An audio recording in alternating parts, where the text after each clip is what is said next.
Alhamdulillah, alhamdulillahilladzi hadana li hada wa ma kunna linahtadiya laula an hadanallah. Asyhadu an la ilaha illallah wa asyhadu anna Muhammadan abduhu wa rasuluhu alladzi la nabiyya ba'dah. Rabbi shrah li sadri wa yassir li amri wahlul 'uqdatam min lisani yafqahu qawli amma ba'du. Para bapak, para ibu-ibu, jamaah pengajian MT Rauzah, alhamdulillah di hari Kamis yang tidak cerah dan tidak mendung, Bu ya. Cerah tidak, mendung tidak. Allah masih mengumpulkan kita semua di tempat yang insya Allah diberkahi oleh Allah dalam rangka thalabul ilmi dan silaturahim. Mudah-mudahan kehadiran kita di sini itu dijadikan amalan solihan mutakobala. Amin ya Allah ya Rabbal alamin.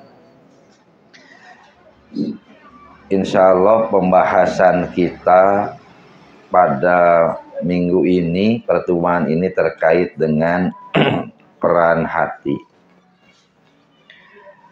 Dalam bukunya disebutkan peran hati itu ada 4. 1.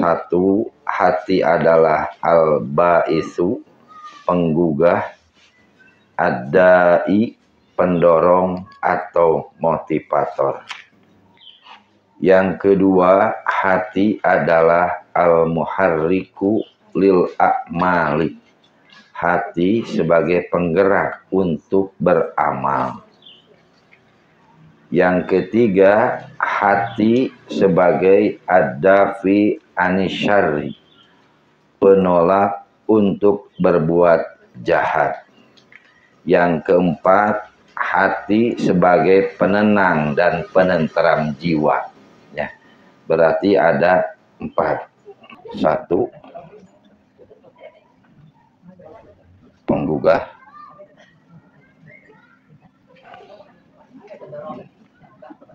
Al-ba'is, al-ba'is, dan pendorong, motivasi ya. Ada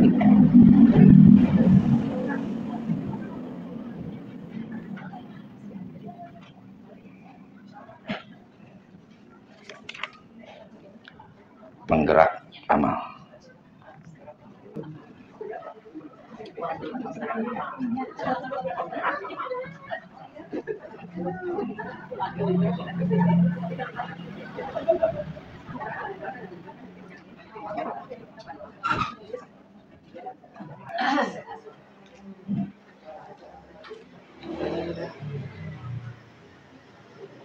Kelihatan ya? Kelihatan sekali. Silakan kalau mau ditulis dulu.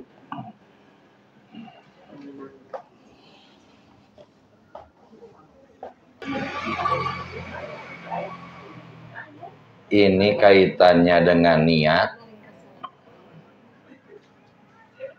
Ini amalan. Amal. Ini kaitannya dengan dosa. Ini kaitannya dengan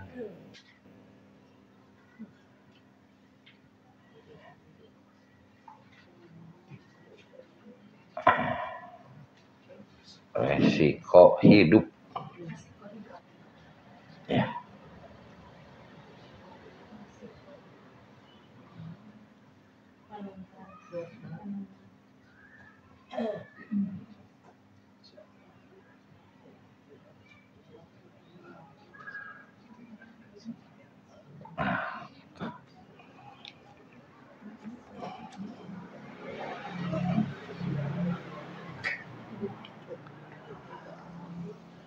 Yang pertama kaitannya dengan niat, yang kedua kaitannya dengan amal, yang ketiga kaitannya dengan dosa, yang keempat kaitannya dengan resiko hidup.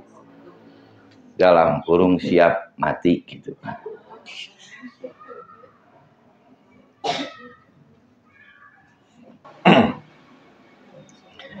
Baik para ibu dan bapak yang saya hormati, ada 4 peran hati dalam buku Prinsip-Prinsip Akhlak Mulia.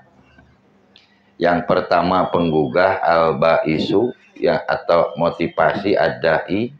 Yang kedua penggerak amal al-muharriku lil a'mal. Ketiga penolak berbuat jahat ada pi'u anisyari. Keempat penenang dan penenteram jiwa tatmainnal qulub. Bahwa dalam diri kita itu manusia itu kan ada 2 wujud ya. Satu wujud fisik yang disebut jasad panca indera itu ya. Terus organ tubuh itu wujud fisik. Ada wujud non fisik ya, ada wujud non fisik. Wujud non fisik itu ada 2. Satu akal dan kedua hati. Jadi manusia lengkap sudah, beda dengan makhluk yang lain. Manusia punya akal dan manusia punya hati. Ketika disebut akal, maka yang dimaksud bukan otak. Ya. Ketika disebut akal, maka yang dimaksud bukan otak. Karena hayam, ayah otakan. Lauk, ayah, apa yang paling rawas kan colok lauk. Sapi, ayah, diboronya itu polo sapi mah rawas. Kita manusia ada otaknya? Ada. Jadi kalau sama kita punya otak, binatang punya otak, apa bedanya manusia dengan binatang? Maka Allah memberikan akal. Akal. Makanya anggaplah profesor dan kita sama. Ketika profesor meninggal, kemudian kita akan ambil akalnya. Kira-kira bakal bisa dilakukan transfusi akal gitu. Bisa? Kalau bisa transfusi akal, kan makanya si kancil banyak dicari itu, banyak diburu. Nah, dalam akalnya si kancil mah cenah kan gitunya. Itu. Dalam arti akal itu bukan organ. Ya, bukan karena organ itu adalah otak. Ya, organ itu adalah otak. Cangkok otak bisa jadi kemungkinan mungkin. Tapi cangkok akal dipastikan tidak akan mungkin. Itu akal. Dan yang kedua hati. Ya, hati. Kalau ibu bapak belah dada saya, yang mana hatinya? Ada? Tidak. Paling juga ada jantung, ada paru, ada apa lagi? Ada liver, ada limpa. Mana yang disebut hati? Itu mah organ. Maka sekali lagi hati itu sekali lagi bukan organ. Ya, beda lagi Bu dengan ruh. Beda. Hati itu bukan organ. Makanya hati sama dengan akal. Wujud non fisik. Wujud non fisik. Ya, wujud non fisik. Itu hati. Tempatnya ada di mana? Di dada. Sebagaimana pembahasan sebelumnya, sodrun. Ya, sodrun disebut hati, menunjukkan di mana beradanya hati manusia. Sodrun terjemahnya dada. Maka hati manusia adanya di dada. Jadilah lagu sakitnya tuh kamana nunjukna? Kadia. Nah, itu istilahnya tuh. Begitu. Itu sodrun. Ya. Makanya ketika dibelah nggak akan menemukan. Jadi manusia selain jasad itu sama Allah dikasih dua modal. Ini satu sama lain saling berkaitan. Akal dan hati. Akal untuk berpikir, hati untuk perasa itu dengan lidah dengan hati. Kalau makanan dengan lidah gitu ya, kan gitu ya. Empati, ya. Kalau rasa ya mungkin manis dan pahit. Mungkin manis dan pahit.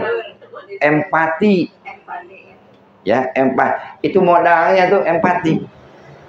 Bisa jadi simpati kalau positif, bisa jadi antipati kalau negatif. Begitu. Itu yang disebut dengan hati, mungkin dalam bahasa kita sama dengan empati. Empati itu susah diterjemahkan ya. Iya. Nah, ketika kita tersinggung dengan orang, hakikatnya kita antipati dengan omongan orang itu. Jadi negatif. Ya kan? Boro-boro mau tersenyum. Dah kasinggung. Yang ada baut manyun kan? Itu antipati. Paling ini diam, jempek. Nah itu. Ketika kita disanjung, mendadak berubah semuanya. Berbunga-bunga. Kenapa? Karena dengan bahasa senyuman itu yang didapatkan oleh hati simpati. Jadi bunga. Jadi hakikatnya kasusah kabunga itu empati, kadang jadi antipati, kadang jadi simpati. Begitu. Kebayang Bu? Ya, itu ya. Jadi antipati mah mungkin yang tidak sereg dengan hatinya, simpati yang sereg dengan hatinya. Tetap ininya itu adalah hati, empati. Makanya yang disebut dengan penyakit hati apa? Contohnya?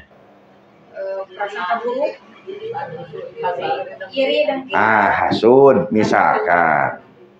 Ada dokternya spesialis hasud. Psikolog. Iya kan gitu. Ada dokternya spesialis hasud? Tidak ada. Tidak ada. Anggap sekarang ada psikolog bisa menyembuhkan hasud? Tidak. Tetap aja tidak. Karena apa? Dirinya. Gitu, itu penyakit hati. Tapi ketika ibu dinyatakan livernya, kalau penyakit liver itu apa biasanya Bu? Hepatitis. Terus jantungnya biasanya kalau jantung tuh koroner, jantung tadi itu liver, jantung. Kalau paru apa Bu? TB. Terus tadi satu lagi itu bayah ya, limpa. Kalau limpa apa Bu? Ginjal ya. Jadi 4 tadi yang disebut itu penyakit fisik. Bisa diobati dengan dokter. Ya, bisa diobati dengan dokter. Tapi ketika yang disebut dengan penyakit hati, hasud, karena karena hati tidak ada fisiknya, maka sangat sulit diobati dengan obat-obat fisik. Tapi harus dengan naon? Tak, dengan agama, begitu. Kenapa orang bunuh diri? Hakikatnya tidak punya iman. Makanya orang bunuh diri harus disolatkan? Tidak. Kumaha diantepkeun bae tuh. Kira anger we aya kewajiban ngurus. Ada kewajiban diurus mah. Tapi kita tidak punya kewajiban untuk menyolat. Itu. Kenapa? Ya intinya kaitannya dengan iman. Makanya para ibu yang saya hormati, saya sebutkan bahwa wujud non fisik itu adalah satu akal dan dua hati.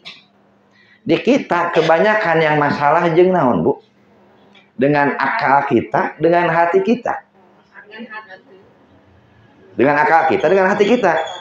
Dua-duanya sambung menyambung. Ya. Kalau dua-duanya menyambung, ya akal kita ya hati kita, berarti dalam hati yang ada dalam diri kita itu adalah fuadun, mangpuan. Ya kan begitu, Bu? Jadi kalau dalam diri kita masalah nate pikiran, manteng hati rasa, berarti hati kita fuadun, dalam diri kita baru ada fuad saja. Makanya hidupnya bimbang. Kan dulu fuad itu sifatnya rasional dan sifatnya emosional. Rasional. Nah.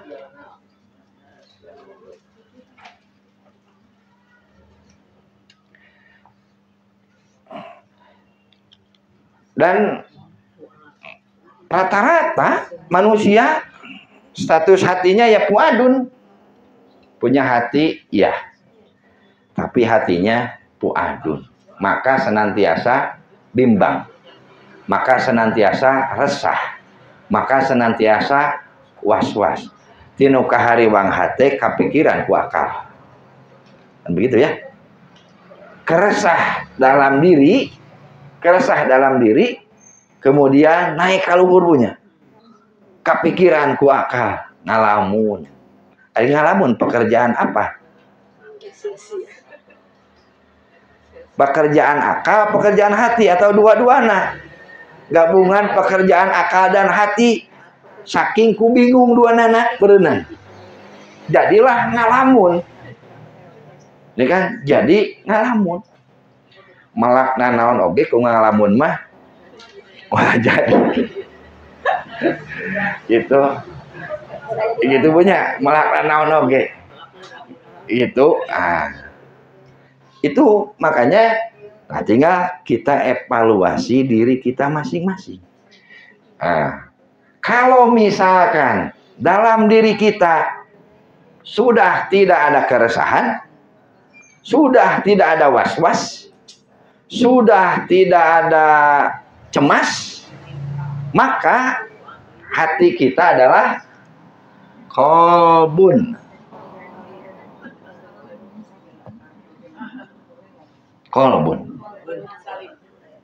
Kolbun, ya kan, kolbun. Makanya dalam hadis ala inna fil jasadi mudghatan idza sholahat sholahal jasadu kulluhu wa idza fasadat fasadal jasadu kulluhu ala wahya al qalbu. Gitu. Makanya ketika ada istilah manajemen kolbu, jadi yang harus ngamin itu siapa? Butuh trainer, butuh motivator. Sama siapa dirobahnya? Ya diri sendiri. Jadi manajemen kolbu itu ngarubah hati kita fuadun menjadi kolbun. Hati kita fuadun menjadi kolbun. Itulah baru manajemen hati. Kenapa? Sudah mah kolbu itu bukan berbentuk fisik, terus dimanage. Sama dengan memanage angin. Sok we pangmanajeun angin. Da angin mah bentuk naon ge tapi aya. Kitunya ngawadahan angin asa osan we saparapatan bisa. Sakiloannya didagangkeun. Gitu. Makanya yang bisa memanage hati kita siapa? Bukan orang lain. Diri kita diri kita sendiri. Makanya evaluasi saya pribadi, Bapak dan Ibu-ibu, hati yang ada dalam diri kita, apakah puadun atau kolbun, itu saja. Apakah puadun atau kolbun. Kenapa kalau masih was-was, masih cemas, masih khawatir, nya puadun. Banyak berpikir engke kumaha jeung kumaha engke nya. Bedana orang Sunda jeung orang Jepang sebenarnya. Itu engke kumaha jeung kumaha engke itu puadun. Ya, puadun. Jadi selama kita dalam diri kita puadun, maka selama itu siapa yang susah? Siapa yang ripuh? Kita sendiri. Makanya terkait dengan peran hati. Ini penggugah satu, ini niat. Ini bisa jadi niatnya negatif, niatnya positif. Ya, jadi hati itu bisa ada dalam hati itu kan ada niat baik, ada niat jelek. Anggap niat yang positif dan niat yang negatif. Nah, amalan perbuatan sama, perbuatan baik, perbuatan buruk. Jangan yang tadi yang tadi bunuh diri itu kan amalannya buruk, negatif. Kenapa? Karena niatnya juga sudah buruk. Mengakhiri hidup dengan dirinya. Padahal dia hidup bukan keinginannya. Ari hidup lain kahayangna, ari maut kumah manehna. Kitu mata clear teh gitu. Ya. Itu amal. Kalau ini mah minus weh. Itu. Negatif dalam arti negatif itu apa? Kalau berarti ini menurut hemat saya ini teh turunan Bu ti hiji, kadua, katilu. Itu. Kalau jadi gimana ya? Jadi atau positif negatif gitunya. Mohon maaf. Takut saya salah. Maksudnya orang yang berbuat dosa dan tidak. Gitu ya. Kalau niatnya baik, amalannya baik, maka dia terhindar dari dosa, begitu. Gitu ya. Kalau niatnya jelek, amalannya jelek, maka sudah jelas dia berdosa. Begitu Bu ya. Turunan. Gitu.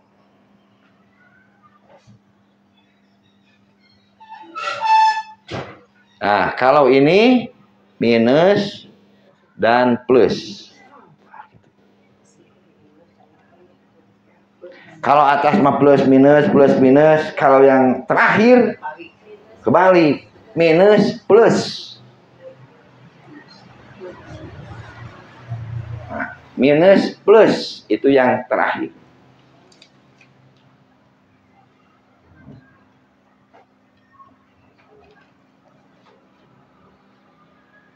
Jadi niat itu ada niat baik, ada niat jelek. Ya. Amalan juga sama, ada amalan baik, ada amalan jelek. Amalan baik berpahala, ya.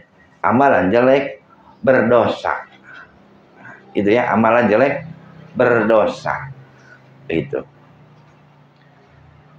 Ini tuh ke dalam istilah bahasa hadis itu al-itsmu.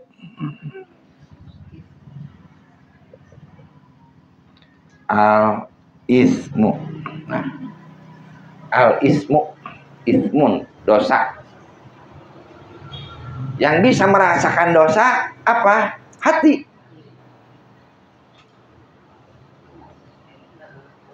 Yang bisa merasakan dosa itu adalah hati. Maka standar ismun itu antara saya, bapak dan ibu itu akan beda. Mahaka bisodrika wakarihda ayat toli alaihin nas. Jadi dosa itu yang ada dalam diri kita kan gitu, bergemuruh, dan kita nggak mau ketahuan oleh manusia. Berarti sudah tahu, sudah jelas salah kan gitu, tapi nggak mau bagaimana perbuatannya itu ketahuan. Itu definisi dosa dalam hadis itu. Ya, itu. Jadi harusnya itu positif, berarti positif Bu ya. Ya, makanya ujungnya negatif. Nah, Ustaz ujungnya negatif. Dan resiko hidup mah siap mati.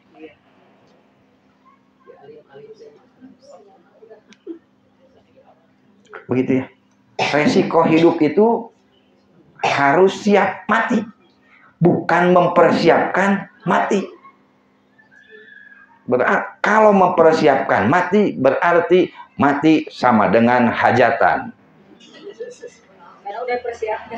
Mohon hajatan. Ya kan? Makanya kenapa ada persiapan hajatan, kan sudah jelas tanggalnya, waktunya, jamnya, tempatnya. Jadi persiapan. Kalau mempersiapkan mati berarti kita sudah tahu dong kapan kita akan mati. Sudah tahu? Tidak. Wa ma tadri nafsun bi ayyi ardin tamut. Tidak ada satu jiwa pun yang tahu di mana dia akan meninggal, kapan dia akan meninggal, sedang apa dia akan mati. Tidak. Ya, makanya sekali lagi positif, negatif. Karena ujungnya dari positif ini sudah siap dengan resiko hidup yang pahit. Kalau saya tanya, ibu siap mati?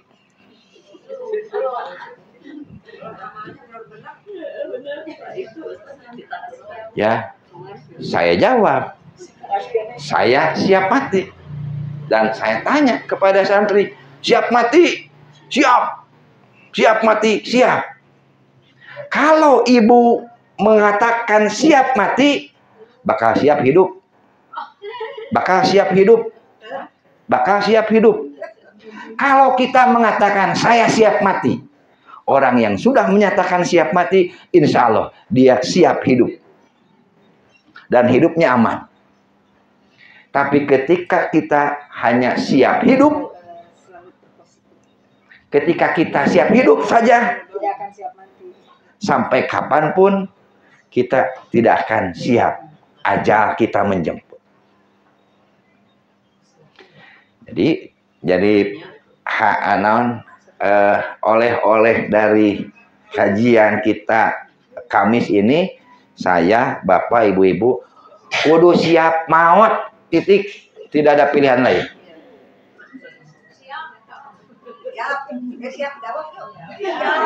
Ya kan begitu. Kalau sudah siap mati, dipastikan orang itu siap hidup. Ya Bu ya? Ya kan? Karena kalau kita siap hidup, dipastikan mati itu sampai kapanpun tidak mau, bahkan tidak siap. Jadi hubbud dunya wa karahiyatul maut. Wa karahiyatul maut itulah ciri orang yang siap hidup. Ya Bu ya? Karahiyatul maut itulah ciri orang yang siap hidup, bukan siap mati. Sekali lagi, ciri orang karahiyatul maut, membenci mati, mencintai dunia dan mencintai dunia dan takut mati, berarti orang tersebut siap hidup saja. Kenapa? Karena merasa enak dan jongjon menjalani kehidupannya.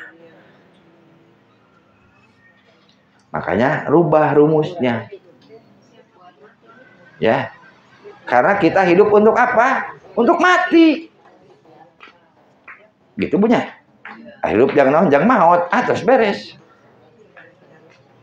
Kita hidup buat mati. Makanya para ibu, para bapak yang saya hormati, tinggal pilihan ke ibu. Pada siap hidup, siap maut. Kan sudah jelas dalam istilah tukang dagang, dalam istilah tukang dagang, kan gitu, cari rekan kerja itu anu siap rugi, lain siap untung. Anu siap rugi, berarti orang tersebut sudah siap dengan resiko ketika dia dagang rugi. Jadi untung mana tekudu disiapkan, ya kan? Tapi kumaha lamun rugi, sudah dihitung, ya perugian anu ambil. Bermitralah dengan orang itu. Ya teh untungna teh saanu. Nah, dipastikan we eta mah balad baduo jeung bohong. Ya kan? Jadi kalau kita diiming-iming siap, oh ya untungnya sekian. Sudah pasti itu bodohnya wa karohiyatul maut. Sudah pasti orang tersebut hanya siap hidup saja. Sementara hidup kita di alam dunia ya berpasang-pasangan sesuai dengan usum. Kan gitu. Usum kan musim. Ya kan? Usum-usuman. Keur usum aya, keur usum teu aya, beres. Nggak pakai rudet. Keur usum sehat, jag. Keur usum gering, nya ngagoler namru. Naon masalahna bunya? Ya. Mana yang lebih lama sehat atau sakit? Sehat. Tapi kenapa dikasih sakit sedikit? Rudetna alabatan. Segala macam. Ya kan gitu. Ya itu kenapa? Karena pilihannya siap sehat. Karena pilihannya siap hidup supaya bisa menikmati wajib sehat seumur-umur. Makanya ketika dikasih sakit, dia tidak siap. Kukulutus semua nikmat yang diberikan Allah hilang seketika. Jadi, makanya kan di sini itu ada yang disebut dengan nafsu mutmainah.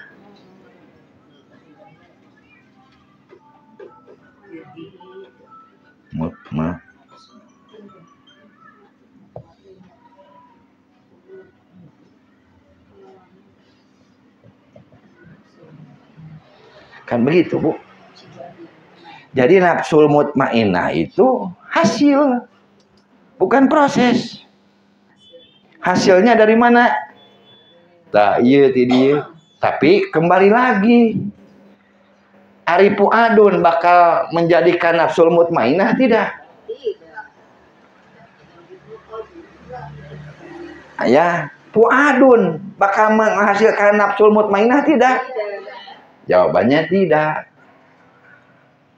Tah ibunya lah kemana we lah ieu mah salah nyerat.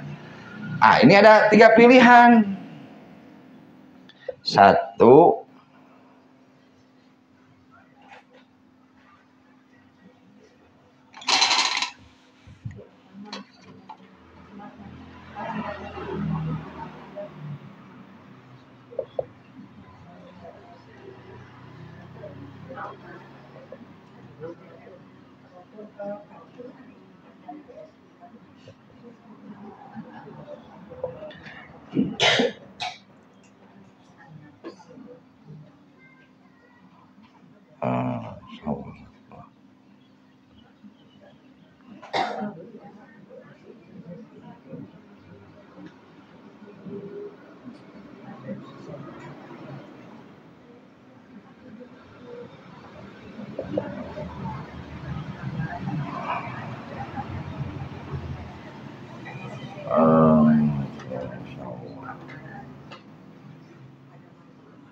Nah, nafsu al-amarah, nafsu al-lawamah, nafsu sawalah.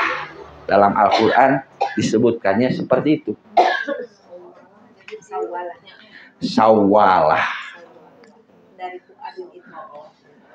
Jadi pu'adun itu hanya akan menghasilkan 3 karakter orang, 3 karakter kepribadian. Al-amarah, al-lawamah, sawalah. Sawalah.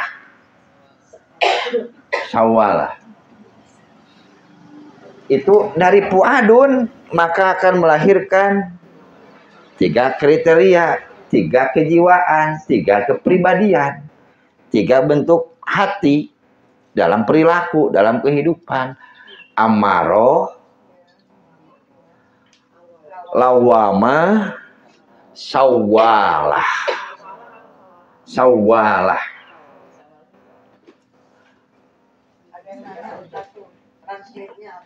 Iya kan baru ditulis, Bu. Iya kan baru ditulis bahasa Arabnya. Halem. Baru ditulis kan?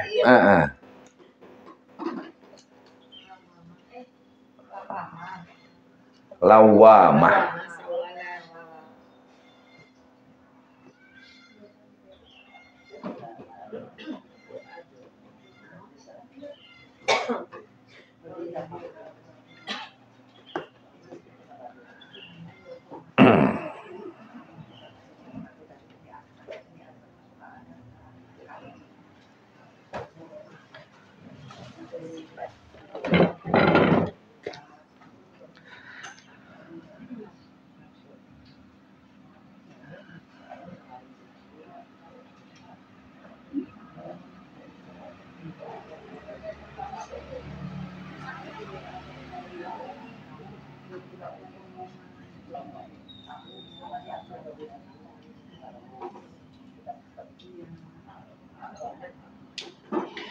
Jadi udah Bu nulisnya?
Penyesalan kaduhung bahasa Indonesianya apa, Bu?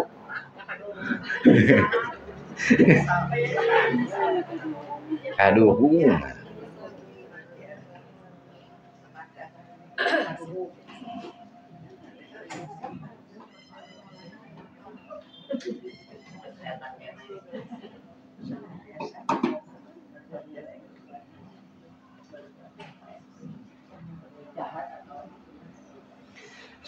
Al-amarah senantiasa berbuat jelek, jahat, negatif.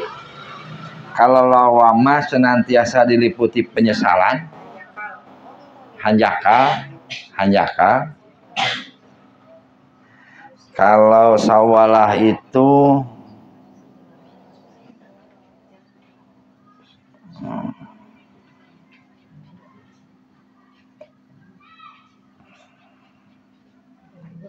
lingkungan.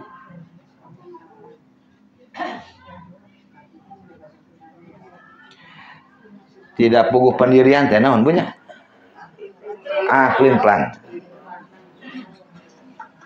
Pelin plan. Nah, itu sawalah. Pelin plan. Pelin plan. Itu pelin plan.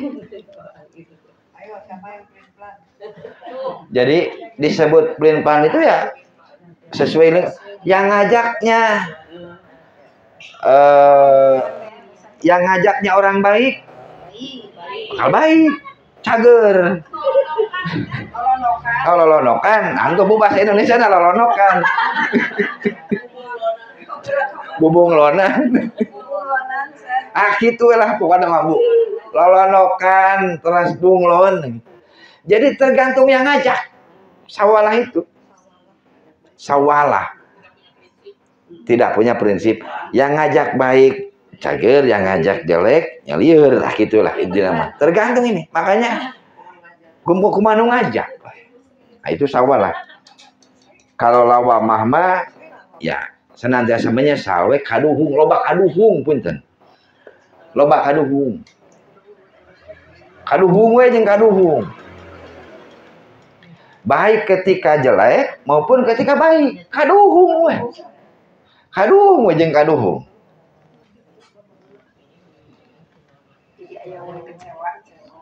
Iya, berarti kan ya kekecewaan.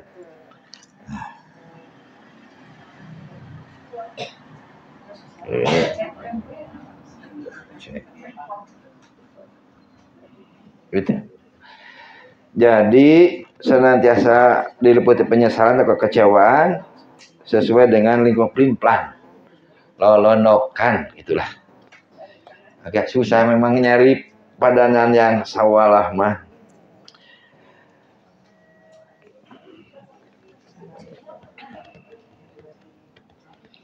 Jadi Fuadun melahirkan kondisi satu nafsul amaro senantiasa berbuat jelek, jahat dan negatif. Al-lawama senantiasa diliputi penyesalan, kekecewaan. Sawalah sesuai dengan lingkungan, pelin-plan ya. Atau tidak punya pendirian, tidak punya pendirian. Itu sawalah. Sawalah. Al-amaro, nafsul amaro,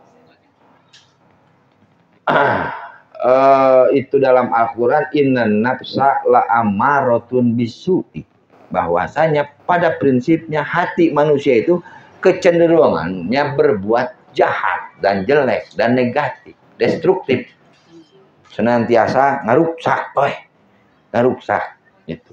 Makanya nafsul ammaroh ini itu tadi, ketika ada keinginan yang tidak sesuai, ada harapan yang tidak tercapai, makanya sifat itu al-amar itu emosional, emosi, bisa dikategorikan emosian teh gede amak, bisa atau belum tentu? Iya, sentimen kan? Sensitif. Iya, benar. Temperamen dan sentimen gitulah punya ulang cirian.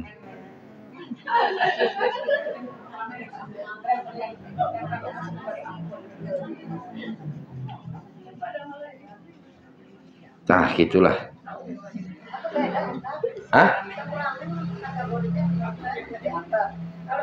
Iya, sentimen juga sama. Ya kan jelek. Iya jelek. Ini kan nafsul amarah.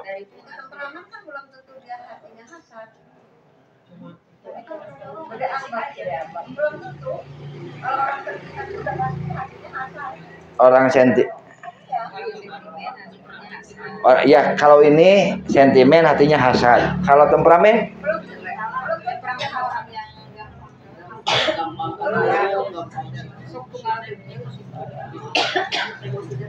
Emosinya tinggi. Yang temperamen itu, ya itu al-amarah. Memang al-amarah itu tidak bisa mengontrol emosi. Tidak bisa mengontrol emosi. Al-amarah itu. Ya, lihat ibu-ibu ke pengajian. Kan gitunya istilah itu. Kan tidak sedikit yang mencibir. Sekolah mah cicing we di imah tuh haban ngaji wae da moal pinter cenah. Padahal apa urusannya dia ngomong? Ngongkosan juga tidak ke ibu. Ya. Tapi kan itu senantiasa naon? Neuteuli kana cepil teh. Tiap ibu berbuat baik, goreng we ngomongna teh. Nah, itulah al-amarah itu begitu. Al-amarah itu begitu. Al-amarah itu jadi tidak bisa dipastikan tidak bisa kontrol emosi. Dan dipastikan senantiasa ya sentimen itu negatif kepada orang lain. Itulah al-amarah.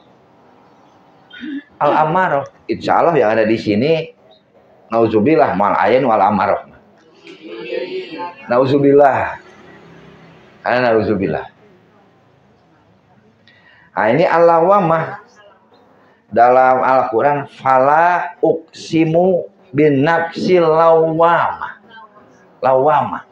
Allah bersumpah, kenapa tidak saya bersumpah dengan an-nafsul lawamah?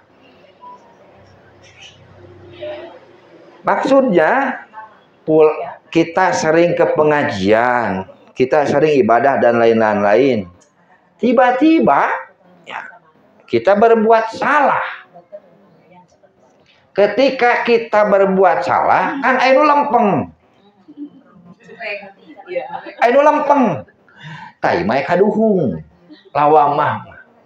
Wajar berbuat salah. Dan setelah berbuat salah, dia ada penyesalan dalam dirinya. Kaduhung. Kasus-kasus kriminal yang ditangkap oleh polisi, kan anu lempeng geus maehan teh. Anu lempeng geus maling teh. Berarti amarah eta mah. Ketika penuh rasa penyesalan itu ada, kaduhung. Punten izin aya izin bahasa Sunda naonnya? Bahasa Indonesia. Masih punya rasanya. Pami istilah Sunda tuh izin. Izin rumasa. Naon atuh bahasa Indonesia nah kitu ulahnya. Jadi anak sulawamah itu indikatornya masih aya izin dan rumasa. Sudah jelas salah. Kada geus puguh urang masalah. Gitu. Kan masalah terbesar dalam kehidupan kita adalah orang yang salah tidak sadar dirinya berbuat salah. Betul ya? Geus puguh salah. Tapi belum tentu orang tersebut mengakui bahwa perbuatannya salah. Makanya orang yang berbuat salah ada yang meminta maaf dan tidak. Wajar kita berbuat salah? Wajar. Yang paling susah adalah meminta maaf. Kenapa saya minta maaf? Berarti orang tersebut tidak sadar bahwa dirinya salah. Berarti itu amarah eta. Berarti lawamah itu saya sadar. Rumah saya lepat. Saya sadar salah, sudah berbuat ini. Itu kesalahan dan saya minta maaf. Itulah al-lawamah. Ya, itulah al-lawamah. Nah, gitu ya. Di sini ada al-lawamah. Bisa jadi ada. Rada leuheung ieu mah. Kan ieu mah lempeng pisan. Lempeng we. Lempeng. Ieu mah rada leuheung, masih aya penyesalan dalam diri. Tiba-tiba misalkan ibu sudah berbuat kasar ke siapapun, ya tak lama kemudian ibu minta maaf. Kan karena kaitannya dengan orang. Ya kan? Kalau kaitannya dengan Allah, istighfar ke Allah. Kaitannya dengan orang, langsung minta maaf. Begitu. Itu al-lawamah. Lawamah. Itu al-lawamah. Jadi seharusnya kita berbuat baik itu lempeng kan gitunya. Itu ayawe luak leok nama. Tapi ketika geus leok lempeng deui gitu. Belok lempeng deui terus gitu. Jadi itu al-lawamah. Ya. Jadi wajar kalau saya, Bapak, Ibu-ibu berbuat salah, jawabannya iya. Tapi pertanyaannya ketika sudah berbuat salah, berbuat dosa, ngaku teu eta teh salah jeung dosa. Ketika tidak ngaku teu rumasa, oh naik berarti al-amaroh eta mah. Ya, kenapa? Sudah jelas salah, tapi tidak mau.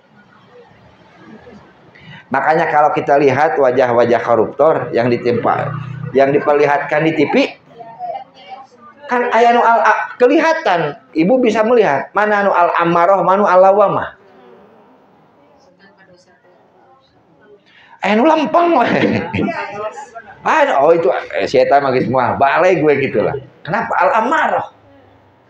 Padahal sudah jelas berbuat salah, berbuat dosa, tapi lempeng nah luar biasa. Ada yang tungkul we kan gitu. Malu. Kenapa? Dia salah. Dia berbuat dosa, tapi dia sadar bahwa dirinya salah dan berbuat dosa, makanya tungkul. Dan cirinya anak sulawama, ya mohon maaf, menangis. Dengan menangis. Kalau kita masih bisa menangis, tapi bukan dikepret, digebukan. Ya bukan karena sakit, tapi karena sesuatu yang kita perbuat. Berbahagialah, minimal kita berada di al-lawamah. Mohon maaf, bisa kita dipaksa nangis? Ku bawang di kieu ge. Maka kalau enggak bisa. Bisa? Karena tidak ada air mata buatan. Walaupun yang ada air mata buaya. Ya kan napas buatan ada. Kemudian buang kotoran buatan ada. Tapi apakah ada air mata buatan? Jawabnya tidak. Makanya jadi untuk mengecek tensi, nah ibu teh amalo atau bukan, gitu. Kalau masih bisa meneteskan air mata, berbahagialah. Ibu bukan ibu, bapak saya bukan al-amaroh. Jadi indikator dalam badan itu adalah air mata. Saya di pesantren Nancabango, namanya santri kan, satu masih muda, kermejehna, segala macam. Banyak perbuatan kriminal banyak.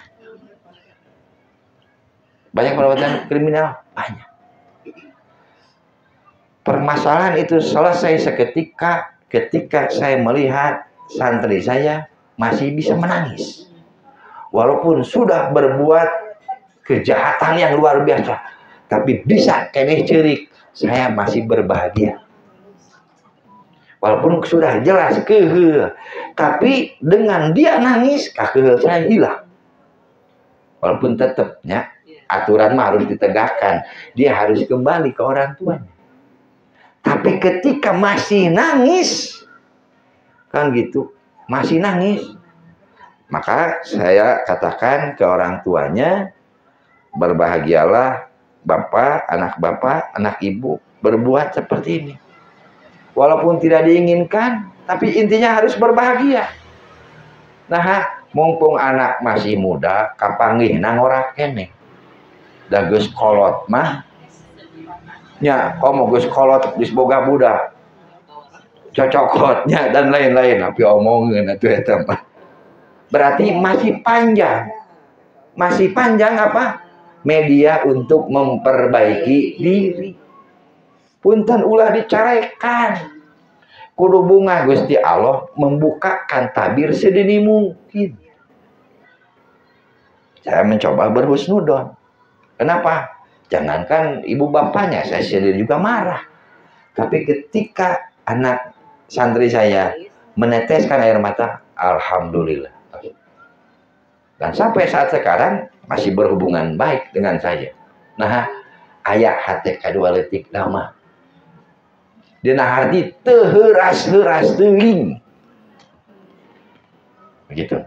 Itu jadi kata kuncinya itu adalah air mata. Ibu bisa nangis buat ngabuat nangis api-api cerik. Tahu cecerikan? Sok, berarti bisa dipaksa. Sok, ya ada ibu banyak. Mungkin makhluk naon yang gampang tersentuh. Anak misalkan bisa cecerikan gitu, keluar air mata. Kecuali sama membayangkan yang sedih-sedih. Ya.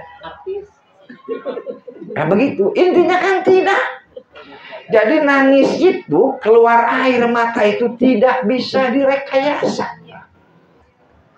Walaupun tidak harus dibuktikan oleh survei. Ya. Diteteskan air ini misalkan supaya air mata itu kan cirinya cepat kering. Kalau pakai obat tetes jadi leueur. Jadi bukan air mata, air tetesan kan gitu. Begitu. Paham ya? Itu al-lawamah. Kalau as-sawalah jadi tadi tepuguh prinsip, tepuguh pendirian. Tergantung yang ngajak. Sawalah. Nggak tahu dalam istilah bahasa Indonesia apa sawalah. Jadi pelin-pelan iya. Gitu. Intinya nggak punya prinsip, nggak punya pendirian.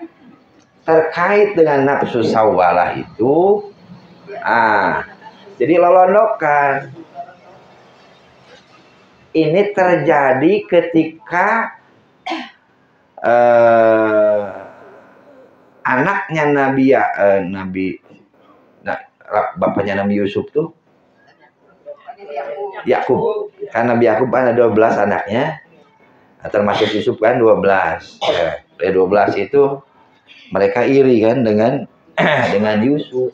Mereka iri dengan Yusuf. Itu sudah merencanakan niat jahat. Ya, sudah merencanakan niat jahat. Kemudian berpikir kumaha carana diizinan ku bapak. Gitu ya, gitu. Minta izin membawa adiknya untuk kepentingan yal'ab wa yalhas. Itu kalau dalam bahasa dulu itu ucing sumput. Jadi permainan yang ada dalam Al-Quran ucing sumput. Dulu ketika kita kecil, ucing sumput yuk, ucing sumput. Nah, itu teh permainan yang diabadikan. Petak umpat berarti ya, petak umpat. Ya, itu kan penciptanya keluarga Nabi Yakub, petak umpat. Nah, bapak dek ameng cara ucing sumput di anu. Makanya Nabi Yusuf tidak banyak berpikir apapun. Satu yang bawa saudaranya, kemudian hanya kepentingan bermain, tidak ada apa-apa. Mangga. Walaupun ternyata pada ujungnya, ya kan, Nabi Yusuf dimasukkan ke sumur. Ke sumur. Nah, kemudian datang ke mana Yusuf? Kemudian jawabnya, ayakulahudi, bu, dimakan oleh serigala. Ah, itulah itu. Jadi kalau dari ungkapan tadi mungkin bisa disimpulkan apa, Bu? Sawalah itu. Itulah ciri sawalah.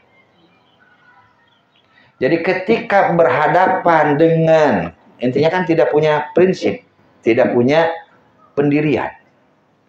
Niat jahat, tapi begitu manis, dihiasi, dilapisi oleh berbagai kebaikan. Ya, berbagai kebaikan. Makanya kan mungkin kita pernah ditipu oleh orang lain. Padahal orang itu baik, bager, kasep, gelis, berehan. Walaupun ternyata ujung-ujungnya manipu. Nah, itulah sawalah. Gimana, Bu? Sama dengan munafik. Walau alam ya. Jadi dia itu memang, ya itu makanya ya cocoknya bahasa Sunda, lolonokan. Bu Ina, barangkali dalam istilah bahasa Indonesia apa? Lolonokan. Bunglon. Ya kan bunglon berubah warna. Pelin-pelan ya. Tapi ini disengaja, mohon maaf. Ini disengaja. Ya, jadi menyesuaikan. Jadi orang ya mungkin pandai berakting lah. Diukio, nah, itu sawalah.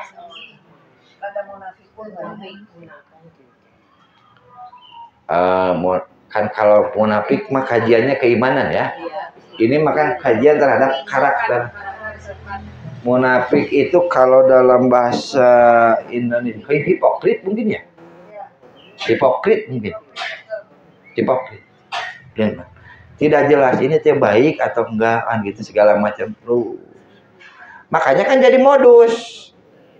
Seolah-olah seseorang itu membantu kita, padahal di balik itu ujung-ujungnya dia mengeruk. Menipu kita, itulah sawalah.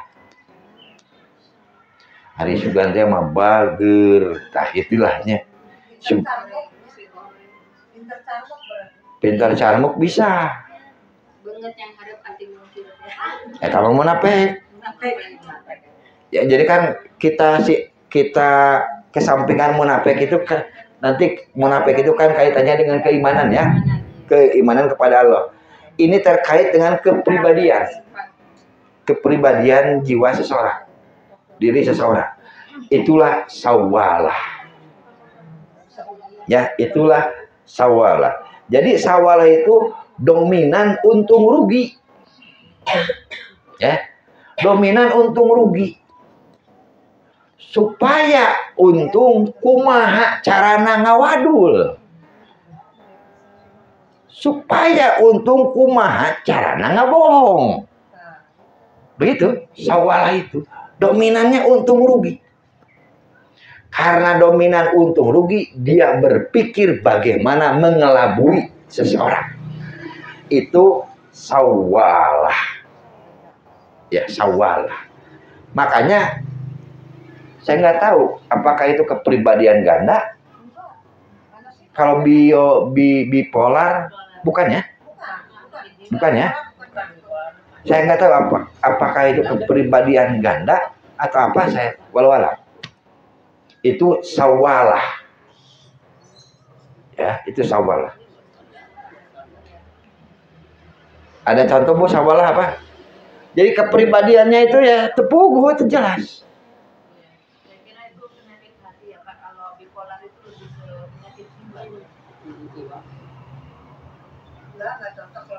Enggak ya? Ya, ya. Nah. Jadi itu, jadi dari fuad maka tingkatannya itu tadi al-amarah, lawamah, sawalah. Ini produk fuadun. Kalau produk kolbun hanya satu. Nafsul mutmain. Tidak ada cemas, tidak ada takut, tidak ada khawatir, tidak ada was-was, tidak ada ketakutan apa. Begitu. Kecewa, walaupun kecewa itu manusiawi, tapi an-nafsul mutmainnah ketika dikecewakan orang langsung bisa tersenyum. Langsung bisa tersenyum. Langsung bisa tersenyum. Walaupun bisa jadi makanya ini kan hasil Bu ya. Ini hasil. Jadi prosesnya puadun atau qalbun. Puadun atau qalbun. Makanya tinggal pilih dalam diri kita apakah sudah full, sudah puadun atau qalbun. Boleh setengah-setengah. Ada dua nana dalam puadun dan qalbun. Boleh, maksud saya boleh berjalan beriringan puadun dan qalbun. Jadi qalbun ada di diri saya itu, puadun ada. Kalau udah mutmainnah kan langsung itu udah pancek, udah pasrah, udah yakin gitu ya. Nah, gitu. Jadi mungkin boleh tidak ya Bu, anggap kita itu puadun. Tambahan jadi qalbun. Jadi ada dua dalam hati kita itu. Ya puadun, ya qalbun. Pertanyaannya boleh, bisa atau tidak?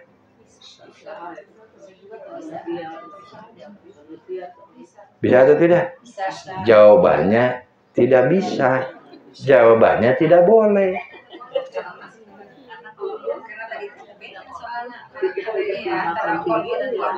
Jadi disebut mutmainnah itu, disebut amarah itu atuh. Iya.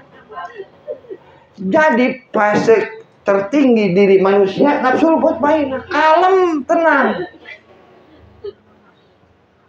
Kalem dan tenang walaupun dia kehilangan. Walaupun dia apapun, tenang we jeung tentram mungkinnya dalam bahasa jiwa yang tentram ya. Tenang. Iya, itu mutmainnah. Jadi sekali lagi boleh misalkan 50 puadun, 50 puadun, 50 qalbun, boleh? Jawabannya tidak. Sekali qalbun tetap harus qalbun kesananya. Tidak bisa pagi-pagi puadun ke pengajian qalbun, pulang dari pengajian puadun lagi, malam ada pengajian qalbun lagi. Ya, berarti kita sawalah terus gitu mereka. Ya kan berarti sawalah. Berarti tidak mencapai titik ini. Begitu Bu. Jadi jangan dianggap sepele, sakedik we anu-anu. Jawabannya tidak bisa. Kenapa ada kepribadian yang saling bertolak belakang? Makanya mutmainnah siap mati itu. Saya katakan karena tidak ada pilihan lain. Ketika siap mati tidak ada ketakutan ketika mati. Begitu Bu. Ayeuna kita kan belajar keimanan, ya. Belajar keimanan. Betul Bu ya? Kita kan belajar keimanan.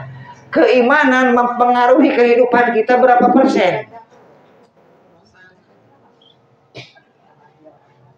Ya, sekali lagi keimanan kita mempengaruhi kehidupan kita berapa persen?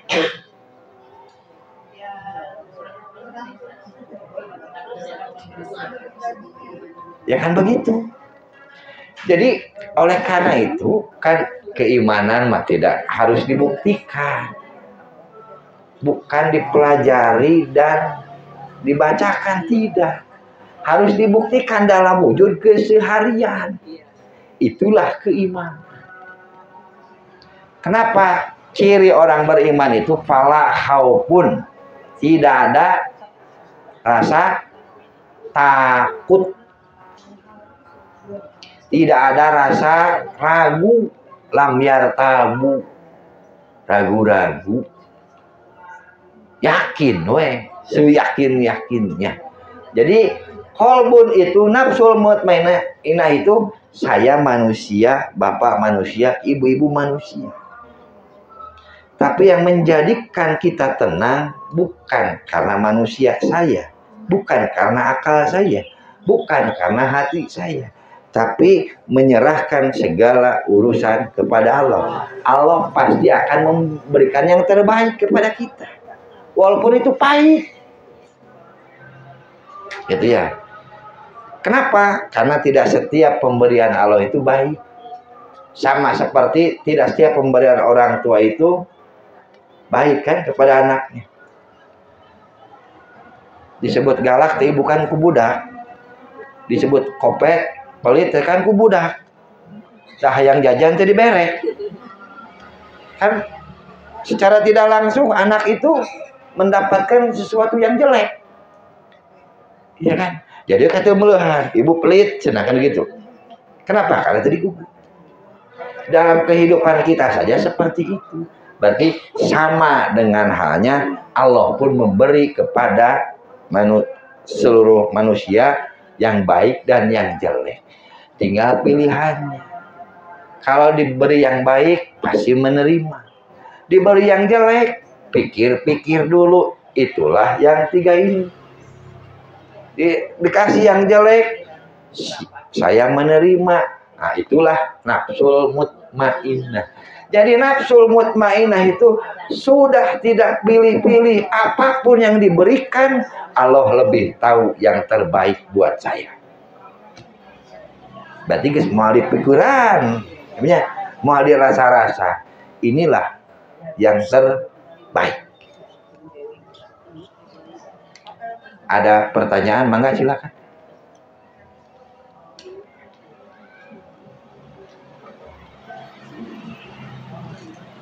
Silakan kalau ada pertanyaan. Bisa dimengerti, Bu? Bisa ya? Nah, begitu.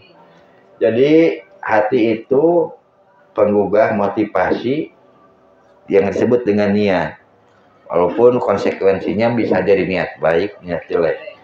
Dari niat itu kemudian lahirlah perbuatan, yaitu al-muharrik lil a'mal. Perbuatan itu ada perbuatan baik, ada perbuatan buruk atau jelek. Kemudian amal-amalan manusia, itu kalau yang baik mendapatkan pahala, kalau yang jelek mendapatkan dosa. Begitu. Dan yang terakhir, kata kuncinya adalah bisakah kita hidup tenang dan tentram? Ya, itu. Makanya urutannya plus, plus, plus, minus. Kenapa minus? Yaitu tadi tidak ada pilihan lain. Allah lah yang memberikan itu semua kepada kita. Maka tidak ada pilihan untuk berbuat suudon ke Allah. Osok pun dan osok suudon ke Allah.